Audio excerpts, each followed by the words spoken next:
दोस्तों, कांग्रेस को कमजोर समझकर उस पर बड़ा हमला करने की एक और कोशिश में प्रधानमंत्री नरेंद्र मोदी बड़ी गलती कर बैठे हैं।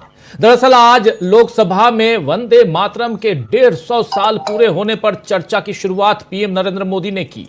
लगभग 1 घंटे के भाषण में 13 बार कांग्रेस और 7 बार पंडित नेहरू का नाम लिया और पंडित नेहरू के और कांग्रेस का नाम लेकर नरेंद्र मोदी ने खुद ही जाहिर कर दिया कि वंदे मातरम पर चर्चा तो केवल बहाना है। असल में उन्हें कांग्रेस पर हमला बोलने के लिए मौका चाहिए था। और इसके अलावा इस चर्चा के पीछे बड़ा कारण बंगाल का चुनाव है, जिसकी तैयारी में मोदी अभी से लग गए हैं। हिंदू मुस्लिम एजेंडा तो बीजेपी ने चलाया ही हुआ है और साथ में इस बार वंदे मातरम को भुलाकर मोदी चुनावी फायदा लेना चाहते हैं, मगर इसके लिए संसद का इस्तेमाल कर शायद बड़ी गलती कर बैठे। दूसरी बड़ी गलती मोदी ने उस इतिहास के तार छेड़कर की है जिसमें उनके पुरखे आजादी की लड़ाई से ही गायब थे। बीजेपी के सांसदों ने आज दिन भर न्यूज एजेंसियों और चैनलों को बाइट्स दी है कि नरेंद्र मोदी जी ने इतिहास का पाठ पढ़ाया है, वंदे मातरम का महत्व बताया है। लेकिन यहां वो फिर फंस गए हैं, क्योंकि वंदे मातरम का महत्व तो कभी कम हुआ ही नहीं, बल्कि उस पर विवाद खड़ा करके मोदी ने गलत किया है। आज मोदी के भाषण पर जवाब देते हुए प्रियंका गांधी ने भी जबरदस्त तरीके से अपनी बात रखी है और बीजेपी को बुरी तरह धोया है। प्रियंका गांधी पे आए, लेकिन उससे पहले नरेंद्र मोदी का 1 घंटे का भाषण बनाम प्रियंका का आधे घंटे का भाषण। लेकिन पहले नरेंद्र मोदी के 1 घंटे के भाषण में से एक छोटी सी बाइट सुनिए, उसके बाद प्रियंका गांधी, गौरव गोगोई, अखिलेश यादव और तमाम लोगों की हम बात करेंगे और कैसे यहां पर विपक्ष ने बुरी तरह से घेरा है नरेंद्र मोदी और उनकी सरकार को, और क्या वंदे मातरम पर संसद में चर्चा करवाकर नरेंद्र मोदी घिर गए, फंस गए, उसकी भी चर्चा करेंगे। लेकिन पहले सुनिए मोदी जी को, सुनिए। 1947 में देश आजाद होने के बाद देश की चुनौतियां बदली, देश की प्राथमिकताएं बदली, लेकिन देश का चरित्र, देश की जीवटता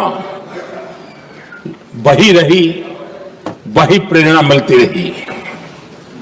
भारत पर जब जब संकट आए, देश हर बार वंदे मातरम की भावना के साथ आगे बढ़ा।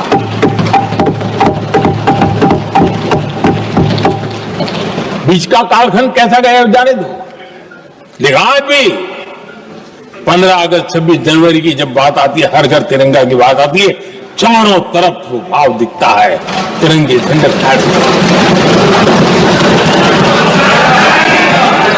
एक जमाना था जब देश पर खाद्य का संकट आया, वही वंदे मातरम का भाव था। मेरे देश के किसानों ने अंदर के भंडार भर दिए और इसके पीछे भाव वही है, वंदे मातरम। जब देश की आजादी को कुचलने की कोशिश हुई, संविधान के पीठ पे छुरा भोंक दिया गया, आपातकाल थोप दिया गया, यही वंदे मातरम की ताकत थी कि देश खड़ा हुआ और प्रयास करके रहा। देश पर जब भी युद्ध थोपे गए, देश को जब भी संघर्ष की नौबत आई, यही वंदे मातरम का भाव था। देश का जवान सीमाओं पर अड़ गया और मां भारती का झंडा फहराता रहा, विजय से प्राप्त कर। कोरोना जैसे वैश्विक महासंकट आया, यही देश उसी भाव से खड़ा हुआ, उसको भी परास्त करके आगे बढ़ गया। तो सुन रहे थे आप यहां प्रधानमंत्री नरेंद्र मोदी अपनी बात रखते हुए, लेकिन इसके जवाब में जब प्रियंका गांधी खड़ी हुई तो जबरदस्त तरीके से उन्होंने भी अपनी बात रखी और बीजेपी को बुरी तरह से धो डाला। प्रियंका ने साफ साफ कहा यहां कि वंदे मातरम इस देश की आत्मा का महामंत्र है, इसे विवादित करके आप बहुत बड़ा पाप कर रहे हैं। प्रियंका गांधी ने कांग्रेस की तरफ से बड़ा ऐलान भी किया कि राष्ट्रगीत हमारे लिए पवित्र और प्यारा रहा है, इसे विवादित करने का काम बीजेपी कर रही है, यह पाप है जिसमें कांग्रेस शामिल नहीं होगी। आइए जरा सुन लेते हैं प्रियंका गांधी को। कांग्रेस के हर एक अधिवेशन में 1905 से लेकर आज तक सामूहिक तौर पर वंदे मातरम गाया जाता है। आपके अधिवेशनों में गाया जाता है कि नहीं, ये बताइए। ये बताइए, अपने देश की इस आत्मा की, अपने देश की आत्मा के इस महामंत्र को विवादित करके आप एक बहुत बड़ा पाप कर रहे हैं। इस पाप में कांग्रेस पार्टी शामिल नहीं होगी। ये राष्ट्रगीत वंदे मातरम हमेशा से हमें प्यारा है, हमेशा से हमारे लिए पवित्र रहा है और हमेशा के लिए हमारे लिए पवित्र रहेगा। धन्यवाद। तो सुन रहे थे आप यहां, वही वंदे मातरम से कांग्रेस को दूर दिखाने की जो कोशिश मोदी ने की, प्रियंका ने उसे भी नाकाम कर दिया। ये जरा सुनिए ये दूसरी बाइट प्रियंका गांधी की। मैं उदाहरण दूं, उदाहरण दे देती हूं सर, मांग रहे हैं सर वंदे मातरम के बारे में, वंदे मातरम की जो सालगिरह पे आपने एक बड़ा कार्यक्रम आयोजित किया था, उसमें प्रधानमंत्री जी ने भाषण दिया। उसमें उन्होंने कहा कि 1896 में पहली बार गुरुदेव रविंद्रनाथ टैगोर ने ये गीत एक अधिवेशन में गाया। उन्होंने ये नहीं बताया कि क्या कौन सा अधिवेशन था, महासभा, हिंदू महासभा का अधिवेशन था, आरएसएस का अधिवेशन था। किस बात से कतरा रहे थे कि ये कांग्रेस का अधिवेशन था?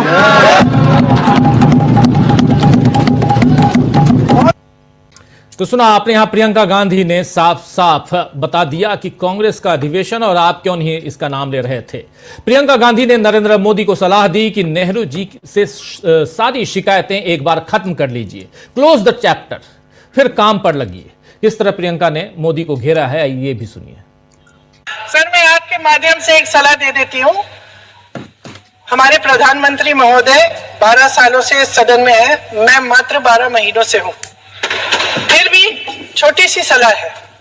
उन्होंने अभी हाल ही में चुनाव था, कुछ महीनों पहले उन्होंने एक सूची निकाली थी कि विपक्षी दलों ने और विपक्ष के नेताओं ने कितने अपमान किए हैं इनके, और उसमें शायद 90-99 ऐसे उन्होंने अपमानों की सूची बनाई थी। तो मैं उनको एक छोटी सलाह देना चाहती हूँ कि नेहरू जी से जितनी भी शिकायतें हैं, जितनी भी गलतियां उन्होंने की आपके जहन में, जितनी भी गालियां देनी है, जितना भी अपमान करना है, उसकी भी एक सूची बना दीजिए। नहीं, बात खत्म नहीं है।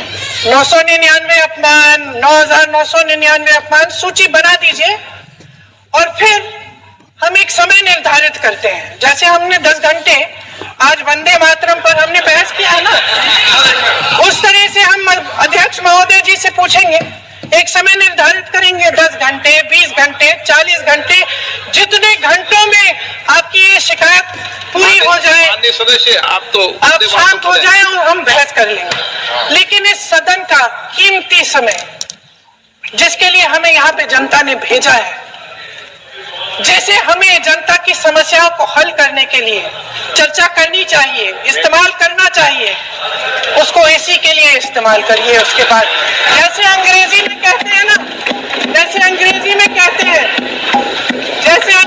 कहते हैं कि once and for all let's close the chapter, close कर लीजिए।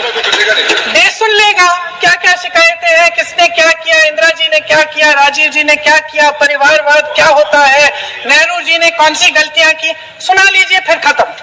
उसके बाद बेरोजगारी, महंगाई की समस्याएं, जो पीएमओ में हो रहा है उसकी बातें, उसकी चर्चा, जो बैटिंग ऐप के बारे में हो रहा है पीएमओ के अंदर, जो सदस्य प्लीज, जो एप्स्टीन फाइलों में आपके मंत्री महोदय के नाम निकल आए हैं, माननीय उसकी चर्चा करेंगे। आप वंदे मातरम में बोले। तो सुन रहे थे आप, यहां साफ साफ सीधा सीधा घेर डाला यहां प्रियंका गांधी ने। मोदी के 1 घंटे के भाषण पर प्रियंका गांधी का आधे घंटे का ये जो भाषण है वो भारी पड़ गया। प्रियंका के अलावा आज गौरव गोगोई और अखिलेश यादव ने भी बीजेपी को याद दिला दिया कि उसका इतिहास क्या रहा है और इस समय सारे जरूरी मुद्दों को छोड़कर वंदे मातरम पर चर्चा के पीछे उसकी नीयत क्या है। गौरव गोगोई ने कहा है कि मैं पूछना चाहता हूं कि जब भारत छोड़ो का आंदोलन चल रहा था, भारत छोड़ो आंदोलन हो रहा था, तब बीजेपी के पूर्वज कहां थे? आइए जरा सुनिए गौरव गोगोई को। तो मैं पूछना चाहता हूं कि 1942 में जब भारत छोड़ो आंदोलन था तब आपके राजनीतिक पूर्वज कहां थे? अगर आपको लगता है कि वंदे मातरम के साथ कांग्रेस पार्टी ने उसको दुर्बल करने की एक साजिश की, तो मैं पूछना चाहता हूं कि आपने जब वंदे मातरम का जो मूल उद्देश्य था कि अंग्रेज और भारत छोड़ो, तो उस भारत छोड़ो के आंदोलन में आप लोग कहां थे? क्या इतिहास गवाह नहीं कि आपके राजनीतिक पूर्वज में उनका नाम नहीं लेना चाहता, कि उन्होंने खुद कहा था कि इस आंदोलन में भाग नहीं लेने का, खुद बोलते थे दूसरे, खुद उन्होंने कहा कि इस आंदोलन में भाग नहीं लेना। और बंगाल में आपके जो राजनीतिक आपके गुरु हैं, मैं उनका नाम भी लेना नहीं चाहूंगा, और उन्होंने भी खुद कहा था कि भारत छोड़ो आंदोलन में भाग नहीं लेना चाहिए।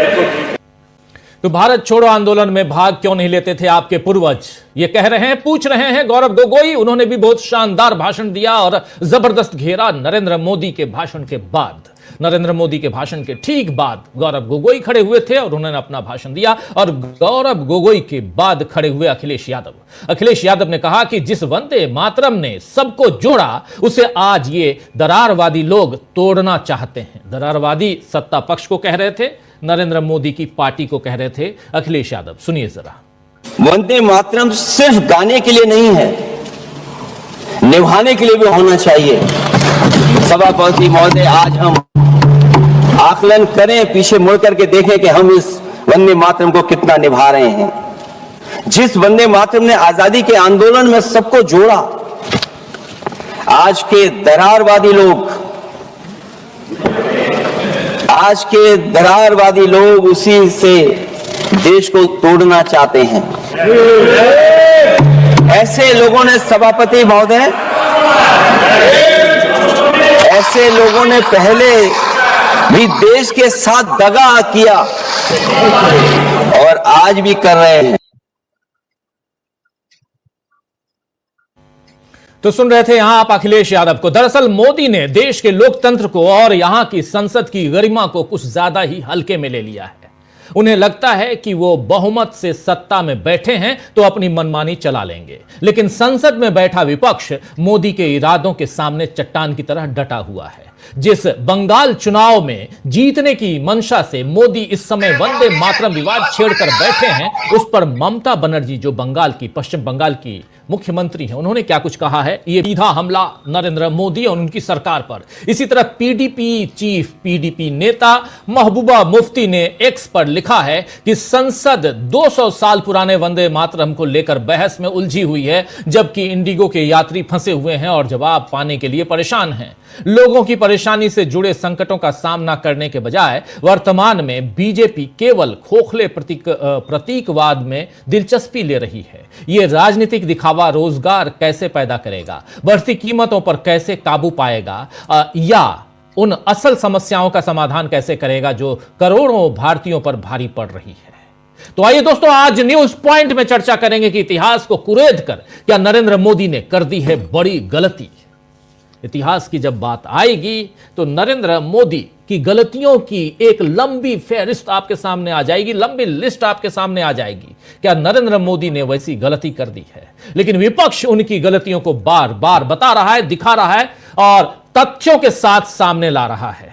चाहे 150 वर्ष पूरे होने पर इस रचना के वंदे मातरम, इस पर आखिर क्या जरूरत थी? यही बात आज प्रियंका गांधी पूछ रही थी कि आखिर आपको क्या जरूरत थी। यहां दो ही जरूरत नजर आ रही है आपकी। प्रियंका गांधी ने साफ साफ कहा, पहली जरूरत कि पश्चिम बंगाल में चुनाव है, और दूसरी आपकी जरूरत कि आपको कांग्रेस को कोसना है, नेहरू और गांधी परिवार को कोसना है, नीचा दिखाना है। क्या यही है? और अगर ऐसा आप चाहते हैं तो पहली बात तो साफ समझ में आ रही है। दूसरी बात के लिए आइए पूरी लिस्ट बना लीजिए और फिर चैप्टर को एंड करते हैं। क्लोज द चैप्टर, कह रही हैं प्रियंका गांधी। क्या नरेंद्र मोदी उनकी बात सुनेंगे? चलिए, सुने ना सुने, लेकिन हम अपनी चर्चा को आगे बढ़ाते हैं। हमारे साथ कुछ वरिष्ठ साथी जुड़े हुए हैं।